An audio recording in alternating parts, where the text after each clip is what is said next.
Усвоениот документ гарантира финансирање на американските воени операции, приоритетите во здравството, како борба против еболата и голем број федерални операции, од дипломатија до земјоделство и сообраќај.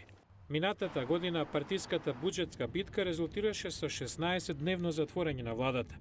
Председателот на представничкиот дом Џон Бејнер не дозволи тоа повторно да се случи. Ако не завршиме денеска, ќе останеме овде до Божик. Представничкиот дом, контролиран од републиканците, мерката ја усвои со мнозинство од само 13 гласа, пошто документот појде во Сенатот.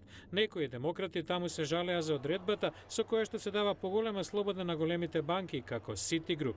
Сенаторката Елизабет Ворен предупреди на можност за нова финансиска криза, како она од 2008. Washington already works really well. Вашингтон за богатите е многу добар, но што е со оние кои живеат од плата до плата? Со нивни даноци владата ја спаси Citigroup пред 6 години. Овде сме да се бориме за тие семејства. Републиканците имаат и проблем со мерката на председателот за заштита од депортација на милиони недокументирани имигранти.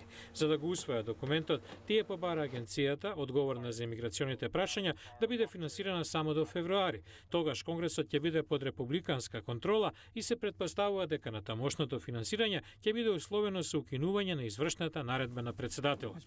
Усвоениот документ е компромис, што никого не прави среќен, но дава можност владата да продолжи да функционира. Демократскиот сенатор Бен Кардин вака сумираше.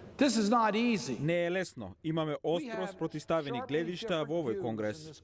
Со тоа Конгресот замина на одмор. Ќе се состане повторно во новата година, во нов состав, а републиканците ветуваат дека ќе биде и поефикасен.